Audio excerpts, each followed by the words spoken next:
बंदी छोड़ सतगुरु रामपाल जी परमेश्वर जी की जय हो। परमपिता परमात्मा सारी सृष्टि के रचनहार, कुल मालिक, असंख्य ब्रह्मांडों के स्वामी, तीनों लोकों में प्रवेश करके पूरी दुनिया का भरण पोषण करने वाले एकमात्र जगत गुरु संत शिरोमणि सतगुरु रामपाल जी भगवान के चरण कमल में मुझ पवन दास का कोटि कोटि दंडवत प्रणाम। और आप सभी भाई बहन जो ये वीडियो देख रहे हैं, सभी को दास की तरफ से सत साहिब। भाई और बहनों, एक छोटा सा संदेशा परमपिता परमेश्वर जी के आशीर्वाद से, उनकी सत प्रेरणा से आप सभी के सामने लेके हाजिर हूं। उम्मीद करता हूं आप जी वीडियो को ध्यान से सुनेंगे और यथासंभव शेयर भी करेंगे। पुण्यात्माओं, 27 साल से परमपिता परमेश्वर सतगुरु रामपाल जी भगवान ने जो अनमोल अध्यात्म का पाठ पूरी दुनिया को सिखाया है, समझाया है, और परमेश्वर ने अपने सत्संगों में वर्तमान के विश्व के जो हालात हैं उनको भी कई बार सांकेतिक रूपों में सामने रखा। अब ये और बात है कि हम भगत परमेश्वर के उन संकेतों को नहीं समझ पाए, तो कोई बात नहीं। परमेश्वर जब ठीक का समय आता है तो अपने संकेत भी समझा देते हैं और अपने सत्संगों के अर्थ को भी समझा देते हैं। आज आप भाई बहनों से कुछ भी छुपा हुआ नहीं है। जो वैश्विक हालात हैं, रसिया और यूक्रेन के मध्य जो विश्व युद्ध छिड़ चुका है, किस प्रकार से एक देश की दूसरे देशों से दुश्मनियां बनती जा रही हैं, आपस में गुटबाजियां हो रही हैं, तो परमात्मा ने तो पहले ही कह दिया था वर्तमान समय के विषय में कि ये जो विज्ञान है, इस विज्ञान को अध्यात्म के अभाव में ये दुनिया एक बहुत बड़ा साधन मानती है। लेकिन अगर आध्यात्मिक दृष्टि से देखा जाए, संतों की दृष्टि से देखा जाए, तो गुरुदेव कहते हैं कि इस विज्ञान ने केवल इस दुनिया के विनाश का सामान तैयार किया है। विज्ञान कभी भी किसी भी देश का विकास नहीं कर सकती। विज्ञान केवल विनाश कर सकती है, और वो विनाश होता हुआ आज आप और हम सभी को दिखाई दे रहा है। कई हजारों की संख्या में रसिया और यूक्रेन के जो सैनिक हैं वो मारे जा चुके हैं। आम जनता का इसमें कितना नुकसान हुआ है, दोनों देशों की संपत्ति का कितना नुकसान हुआ है, आप और हम आकलन नहीं लगा सकते। खैर, ये और बात है, जो लोग अध्यात्म से अनजान हैं वो इन चीजों को नहीं समझ पाएंगे। लेकिन परमात्मा ने बहुत पहले ही अपने सत्संगों में इन बातों का काफी बार सांकेतिक रूपों में जिक्र कर दिया था कि आने वाले समय में क्या होगा। पुण्यात्माओं, हम सभी उस परमात्मा के बच्चे हैं, और आप और हमें अच्छे से पता है कि वर्तमान में इस पृथ्वी पे सतगुरु रामपाल जी भगवान के रूप में पूर्ण परमात्मा कबीर साहब धरती पे प्रकट हैं। वो परमात्मा जो पूरी दुनिया का संचालन करता है। ये पृथ्वी तो एक छोटा सा टुकड़ा है। परमात्मा जिन ब्रह्मांडों का संचालन अपनी शक्ति से करता है, वो जो ब्रह्मांड है, उस ब्रह्मांडों के आगे ये पृथ्वी लोग तो ऊंट के मुंह में जीरे के बराबर भी नहीं है। तो परमात्मा ने रसिया, चीन और अमेरिका के विषय में संत जय गुरुदेव जी की भविष्यवाणी को आधार बना के बहुत पहले ही हमें समझा दिया था कि आने वाले समय में क्या होने वाला है, और सबसे बड़ा जो विनाश है वो कब होगा, कौन से देश के ऊपर सबसे पहले आक्रमण होगा, कहां से शुरुआत होगी। असुर निकंदन रमेणी का जो सरलार्थ है, उसके एंड में परमात्मा ने बहुत अच्छे से सरलार्थ किया हुआ है कि आवेगा दखन से दीवाना काबुल का, काल किल किलियम है गलताना। ऐसी वाणी परमात्मा की आप और हम सब ने पढ़ी है, देखी है, सुनी है। तो परमेश्वर ने सारे संकेत स्पष्ट रूप से पहले ही किए हुए हैं। अपने आत्मा विनाश तो होना तय है, इसमें तो कोई दो राय नहीं है। और वैसे भी 8.5 अरब की जनसंख्या में आप और हम भक्ति नहीं कर सकते। हम कलयुग में सतयुग की उम्मीद नहीं कर सकते। इसलिए पुण्यात्माओं, इस देश और दुनिया की जनसंख्या का बहुत तेजी से घटना नितांत आवश्यक भी है और होके भी रहेगा, क्योंकि ये पहले से निहित है। भविष्यवाणियां हो चुकी हैं। परमात्मा खुद धरती पे है। 27 साल से ज्ञान देके पिछले 7.5 वर्षों से जेल में है। इस बात की पहचान दुनिया नहीं कर सकती, लेकिन आप और हम भक्तों को अच्छे से है। तो पुण्यात्माओं, आप और हमारे पास में जो बचाव का एकमात्र साधन है वो केवल एक ही है, इस परमपिता परमेश्वर की शरण, इस परमपिता परमेश्वर की भक्ति, और सबसे बढ़ के जो चीज है वो है मर्यादा। और मर्यादा में ये काल भगवान 21 ब्रह्मांड का स्वामी हमें रहने नहीं देगा। ये पुरजोर कोशिश करेगा वर्तमान में अपने एजेंटों को निमित्त बना के, अपने यंत्रों को निमित्त बना के, कि किसी भी प्रकार से जो भगत समाज तैयार किया है उस परमपिता परमेश्वर कबीर जी ने, संत रामपाल जी भगवान के रूप में आके, उन सभी लोगों को मर्यादाओं से दूर किया जाए। तो पुण्यात्माओं, कोशिश पिछले 7 वर्षों से सतलोक आश्रम मैनेजमेंट हरियाणा और पूज्य गुरुदेव जी का जो कलयुगी परिवार है, बेटा बेटी, भाई बंधु, रिश्तेदार, जवाई, इन लोगों के माध्यम से की जा रही हैं। इस परमेश्वर ने पिछले 27 वर्षों से हमें जो अध्यात्म का पाठ पढ़ाया, परमेश्वर ने हमें एक नेक नागरिक और अच्छा इंसान और एक सुयोग्य भगत बनाया। उन सभी गुणों के विपरीत, परमेश्वर की उन मर्यादाओं के विपरीत, परमेश्वर के उस अनमोल तत्व ज्ञान के विपरीत पिछले 7 वर्षों से, बरवाला कांड के बाद जब से गुरुदेव जेल गए हैं तब से लेके आज तक परमेश्वर की उन सभी मर्यादाओं को संगत से तोड़वाया जा चुका है। घटिया राजनीति करवा के 6 महीने में कांग्रेस को वोट डलवा के, फिर 6 महीने में गुरुदेव का नाम लेके एक पीला पर्चा निकाल के बीजेपी को वोट डलवा के, तो कभी आम आदमी पार्टी को वोट डलवा के, कभी जेजेपी पार्टी को वोट डलवा के, कभी जातिगत आरक्षणों का समर्थन करवा के, कभी किसी प्रकार के धरनों का समर्थन करवा के, कभी आनंदपाल सिंह जैसे गैंगस्टर की सीबीआई जांच का समर्थन करवा के, कभी हरियाणा के जाट आरक्षण में भक्तों के दान का 11-11, 5-5 लाख रुपया चंदा दिलवा के। यानी परमेश्वर की एक भी ऐसी मर्यादा नहीं बची जो भगत समाज से ना तोड़वाई गई हो, भगत समाज को काल के पाले में ना खड़ा किया गया हो। कुछ पुण्यात्माओं पे परमेश्वर की विशेष दया रही, परमेश्वर की मेहर रही, परमेश्वर ने उनको सद्बुद्धि बख्शी जिनको सत्सेवकों के नाम से जाना जाता है। परमेश्वर ने अपनी उन प्यारी आत्माओं को जिन्होंने ज्ञान को आधार बनाया, परमेश्वर ने सभी को साथ संगतियों से जोड़ा, एक दूसरे को मर्यादा टूटने से बचाए रखा। और पुण्यात्माओं, तांडव तो मचना लाजमी है, क्योंकि भगवान जेल में बैठने नहीं आया है। इस चीज को दुनिया समझे ना समझे, हम भक्तों ने जरूर समझ लेना चाहिए। परमात्मा जेल में बैठने नहीं आया है, और ये दुनिया इस परमात्मा की उसी समय पहचान करेगी, इस दुनिया को परमात्मा की उसी समय आवश्यकता महसूस होगी जिस समय ये दुनिया घोर विपत्ति, घोर संकट में फंस जाएगी। जब इस देश और दुनिया को इस विज्ञान से भी कोई बचाव का रास्ता नजर नहीं आएगा। वैसे तो विज्ञान आपका बचाव कर ही नहीं सकती सिवाय विनाश के,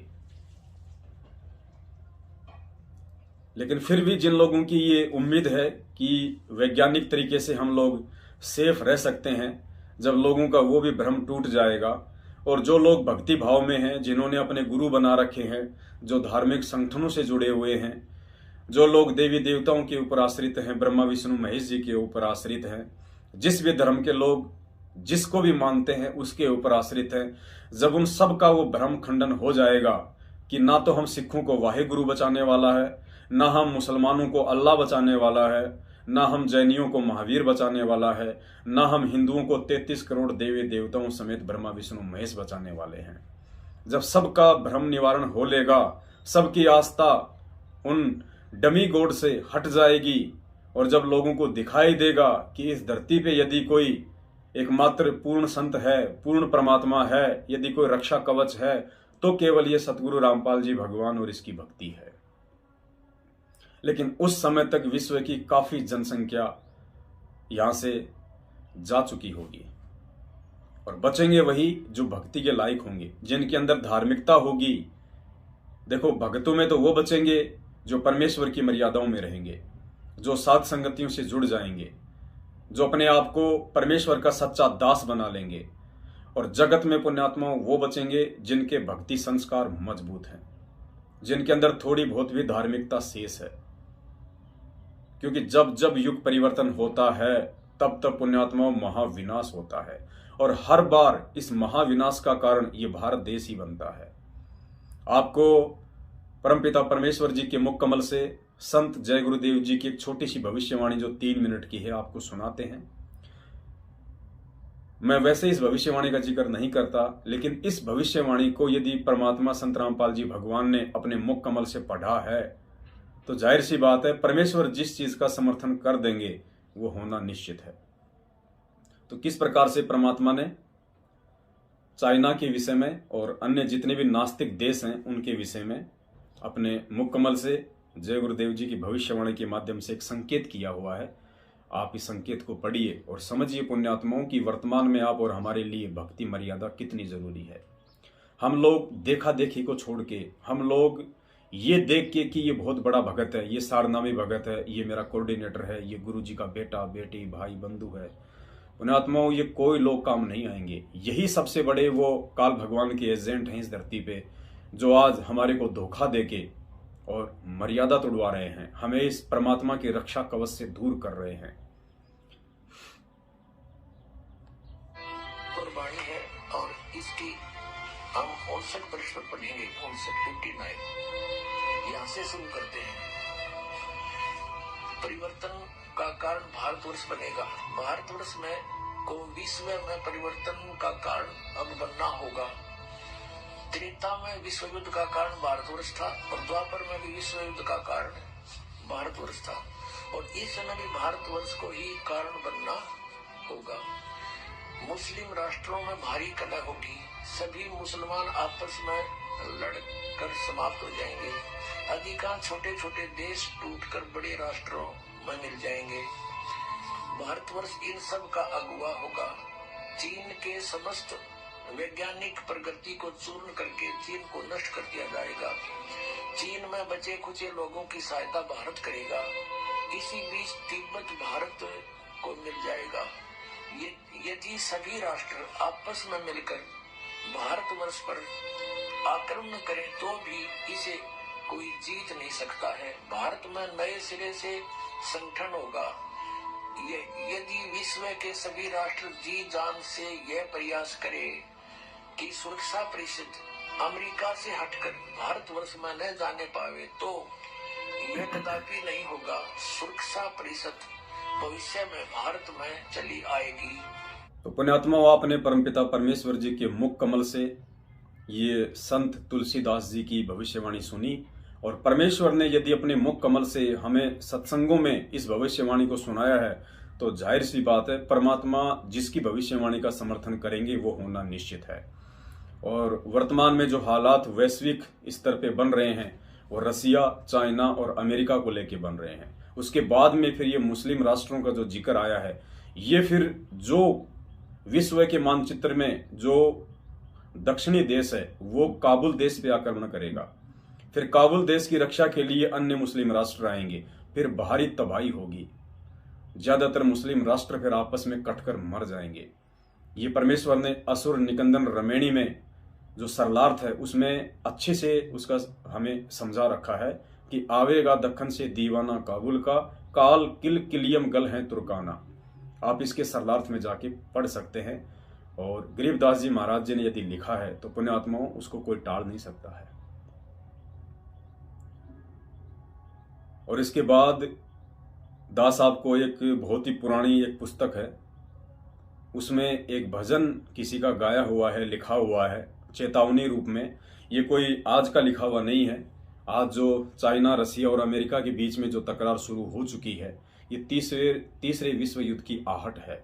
ये शुरुआत हो चुकी है। अब आगे आप शांतिपूर्ण समय की उम्मीद ना करें। आगे आप विश्व के हालातों को अच्छे दृष्टिकोण से ना देखें। हालात बिगड़ते ही जाएंगे क्योंकि भगवान जेल में बैठने नहीं आया है। आप ये देख रहे होंगे एक छोटा सा ये पेज है एक, ये कोई आज का लिखा हुआ नहीं है। कोई ये सोचे कि ये आजकल में किसी ने लिख कर छपवा दिया होगा। ये कई वर्षों की लिखी हुई पुस्तक है और इसमें क्या लिखा हुआ है,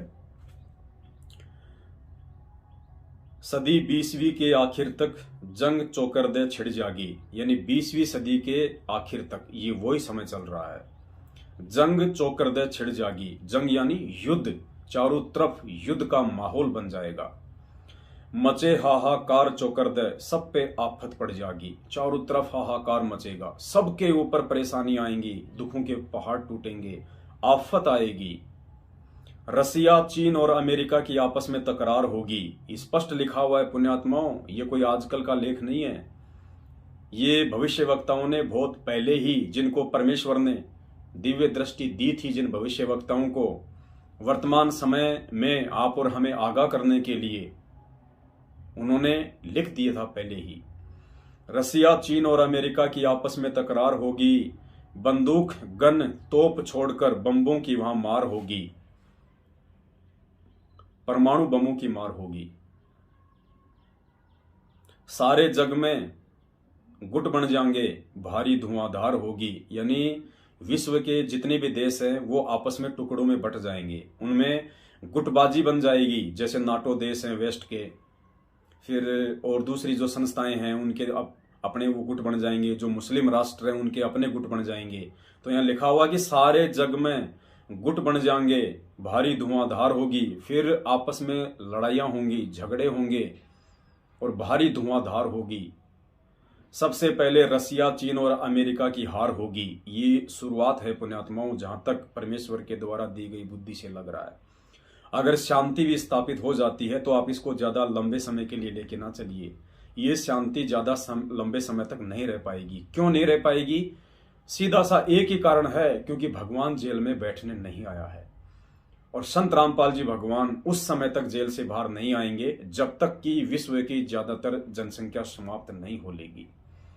क्योंकि 8.5 अरब की जनसंख्या में आप कलयुग में सतयुग की कामना नहीं कर सकते। सबसे पहले रसिया, चीन और अमेरिका की हार होगी। सब कुछ मिट्टी में मिल जाएगा, हालत इसी बिगड़ जाएंगी।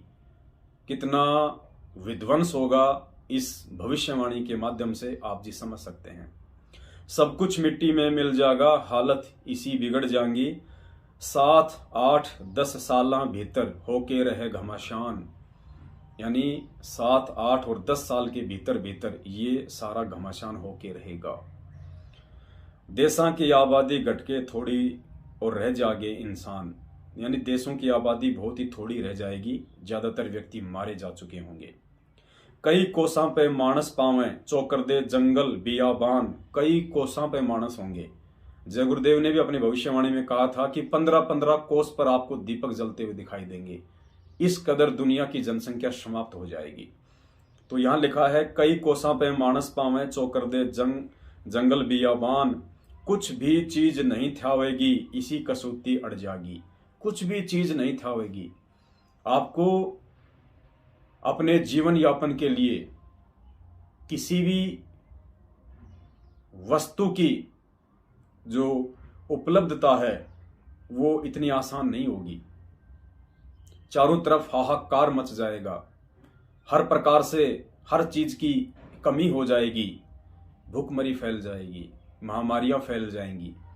क्योंकि पुण्यात्माओं, आपने टीवी चैनल में भी देखा होगा, सन 1945 या 46 में जब अमेरिका ने जापान के हिरोशिमा और नागासाकी पे लिटिल बॉय नाम का जो परमाणु बम फेंका था, आज कहते हैं कि रसिया के पास में उस बम से 3000 गुना ज्यादा ताकतवर परमाणु बम है। और 1945 में अमेरिका ने जापान पे जो परमाणु बम गिराया था लिटिल बॉय नाम का, जब वो बम नीचे गिरा था तो कहते हैं कि उस समय वहां का टेम्परेचर क्या था पता है? 3 लाख डिग्री सेल्सियस। वहां का टेम्परेचर 3 लाख डिग्री सेल्सियस हो गया था। और अब रसिया के पास में उससे भी 3000 गुना ज्यादा ताकतवर परमाणु बम है। सोचिए पूरे विश्व की हालत क्या हो जाएगी। पूरी धरती थर्रा जाएगी। कई कोसां पे मानस पावे, चौकर दे जंगल बियाबान। कुछ भी चीज नहीं थावेगी, इसी कसूती अड़ जागी। माँ बच्चे ने, नर नारी ने छोड़ के जान बचावेंगे। जय गुरुदेव जी ने भी इस बात का समर्थन किया है कि यदि किसी औरत के गोद में 2 साल का बच्चा होगा ना, तो औरत ये सोचेगी कि बच्चे को छोड़ यहां से भग ले, अपनी जान बचा। तो वहीं लिखा हुआ है कि माँ बच्चे ने और नर नारी ने छोड़ के जान बचावेंगे। महल अटारी माया सारी छोड़ छाड़ के भाग जावेंगे।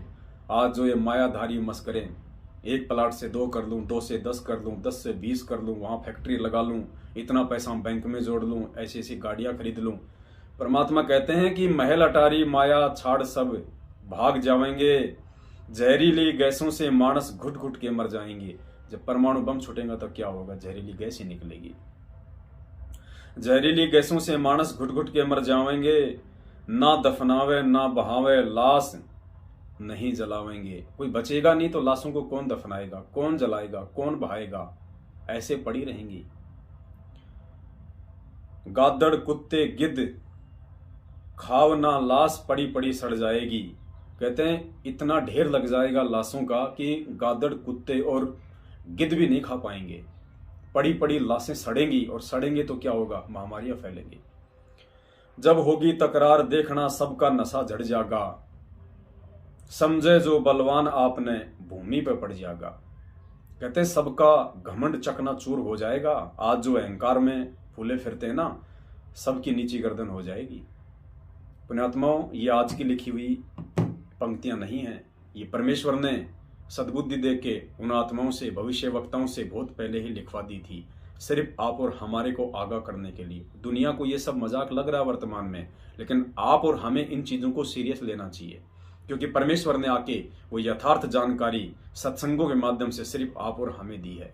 आज आप और हमें पता है कि धरती पे भगवान कौन है, और जब भगवान इस पृथ्वी पे आया हुआ है और देश दुनिया वालों ने अपनी ना समझी के चलते जब भगवान को ही जेल में बैठा दिया, तो पुण्यात्माओं दुनिया का भला कहां से हो जाएगा? दुनिया ने तो खुद अपने पैर पे कुल्हाड़ी मार ली है।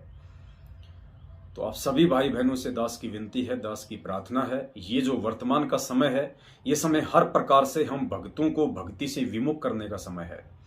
पहली बात तो पिछले 7.5 वर्षों से सतलोक आश्रम मैनेजमेंट हरियाणा ने वो कोई कमी काल भगवान की प्रेरणा से उसके एजेंट बन के नहीं छोड़ी है कि किसी को मर्यादा में रखा जा सके। इन्होंने सबकी मर्यादा तोड़वा दी, और मर्यादा तोड़वाने के चलते उसके परिणाम भी हम सबके सामने है। 2020 में कोरोना आया, हमारे खुद के हजारों भगत भाई बहन बेमौत कोरोना में मारे गए, उस महामारी से मारे गए, जबकि परमात्मा का वचन है कि मेरा भगत महामारी से नहीं मर सकता, लेकिन उसके बाद भी मरे हैं। तो पुण्यात्मा ये संकेत समझ लेना गुरु जी का। परमात्मा कह रहे हैं कि बच्चों, यदि तुम मेरी मर्यादा में नहीं रहोगे, यदि तुम मेरे द्वारा पढ़ाए गए आध्यात्मिक पाठ अनुसार अपने जीवन में रहनी करनी नहीं करोगे, तो मैं खुद धरती पे होके भी और तुम मेरी शरण में आके भी नहीं बच पाओगे। कोई भी भाई बहन इस परमेश्वर की मर्यादा तोड़ के, इस परमेश्वर के वचन को तोड़ के, परमेश्वर के सत्संगों से हटके, ये गंदी राजनीतियां करके, ये कुपात्र सतलोक आश्रम मैनेजमेंट हरियाणा को गुरु आदेश के विपरीत ज्योति पाठ और दान का पैसा देके आप लोगों से जो जातिगत आरक्षणों में आपके दान का चंदा उन अनुपदेशी लोगों को दिया गया, उस चंदे से उन लोगों ने राजनीति की, उल्टे कुक्रम किए। आनंदपाल जैसे गैंगस्टर की सीबीआई जांच के समर्थन में आप लोगों को बैठाया गया। आप लोगों के दान का 5-5 लाख रुपया अजमेर की रैली में उन कुपात्रों को दिया गया, उन्होंने उस पैसे का दुरुपयोग किया। पुण्यात्माओं, अब इस समय जिन जिन भक्तों ने वो गलतियां की है, और आज भी यदि वो भगत गुरुदेव से अपनी उन गलतियों की समायाचना ना करके उन्हीं कुपात्रों का साथ दे रहे हैं, पुण्यात्माओं, अब उनका जो दान का दुरुपयोग हुआ था, अब वो कांटे बन के उनकी राहों में बिछेंगे। ये परमेश्वर का विधान है, और इस भगवान के विधान को तोड़ के आज तक ना कोई सुखी हुआ, ना कोई हो पाएगा। एकमात्र रास्ता इस धरती पे भगवान के रहते सहते यदि भक्तों के बचाव का है, तो पुण्यात्माओं केवल साध संगतियां हैं। सबसे पहले तो भगत बन जाओ, और बिना साध संगति से जुड़े आप लाख जन्म भी भगत नहीं बन सकते। गुरुदेव से नाम ले लिया, गले में लॉकेट लटका लिया, हाथ में रक्षा सूत्र बांध लिया, 3 समय के खाते पीते उठते बैठते आरती कर ली, इससे आप भगत नहीं बन जाओगे। भगत के कुछ लक्षण होते हैं, भगत की कुछ मर्यादा होती है, भगत की कुछ विचारधारा होती है, भगत का रंग रूप अलग ही दिखाई दे जाता है। पुण्यात्माओं, दास की विनती है, सौभाग्य है उन आत्माओं का, संत रामपाल जी भगवान की 20 लाख की संगत में से उन हजारों भगत भाई बहनों का सौभाग्य है जो साध संगतियों से जुड़ चुके हैं, जो अपना रिश्ता नाता सतलोक आश्रम मैनेजमेंट हरियाणा और गुरुदेव के कलयुगी परिवार से तोड़कर साध संगतियों से जुड़ चुके हैं। जो प्रत्येक मर्यादा में रहते हैं और हर संभव अपने गुरु भगवान को प्रसन्न करते हैं, अपने घर पर अपने गुरु को भगवान मान के मर्यादित भक्ति कर रहे हैं, परमेश्वर को हर संभव भोग लगा रहे हैं, साध संगतियों में जा जाके अपने पांचों यज्ञ पूर्ण कर रहे हैं। पुण्यात्माओं, यही पांचों यज्ञ और गुरु को भगवान मानने वाला ये मिशन आप और हमारी आने वाले उस विध्वंसक समय से रक्षा करेगा। कोई ये सोचे कि मैं तो गुरु जी का भगत हूं और गुरु जी मुझे बचा लेंगे, पुण्यात्माओं इस भ्रम में बिल्कुल भी ना रहे कोई। अगर कोई इस भ्रम में है तो ये उसकी सबसे बड़ी गलतफहमी है। पुण्यात्माओं, एक छोटी सी जानकारी थी जो आप सभी भाई बहनों को देना परमपिता परमेश्वर के आशीर्वाद से, उनकी प्रेरणा से दास ने उचित समझा, आपको दी। और 5 मार्च 2022 को रात्रि 9 बजे दास एक विशेष विषय पे लाइव आएगा। लाइव के लिए आपने फेसबुक पे जाना है। फेसबुक पे आपने लिखना है अंग्रेजी में मेरे गुरुदेव भगवान। फेसबुक का एक ग्रुप आ जाएगा, मेरे गुरुदेव भगवान। लगभग 22,000 के आसपास उसमें भगत जुड़े हुए हैं। उस ग्रुप को आपने ज्वाइन कर देना है और 5 मार्च 2022 को रात के 9 बजे आप जी उस ग्रुप में लाइव जरूर जुड़ें। एक विशेष महत्वपूर्ण संदेश परमपिता परमेश्वर के आदेश अनुसार, उनकी प्रेरणा अनुसार हमारे आगामी आत्मिक उत्थान के लिए। तो उम्मीद करता हूं आप जी इस वीडियो को आगे ज़्यादा से ज़्यादा शेयर करें ताकि सभी भाई बहन इन 9 नियमों से भी परिचित हों, वर्तमान की वैश्विक परिस्थितियों से परिचित होकर अपनी भक्ति मर्यादाओं को भी बचाएं और ज़्यादा से ज़्यादा साध संगतियों से जुड़ के परमेश्वर को प्रसन्न करें, एक भगत बनने की तरफ आगे बढ़ें। और 5 मार्च को लाइव से भी जुड़े। सत साहिब, बंदी छोड़ सतगुरु रामपाल जी भगवान की जय हो। सत साहिब।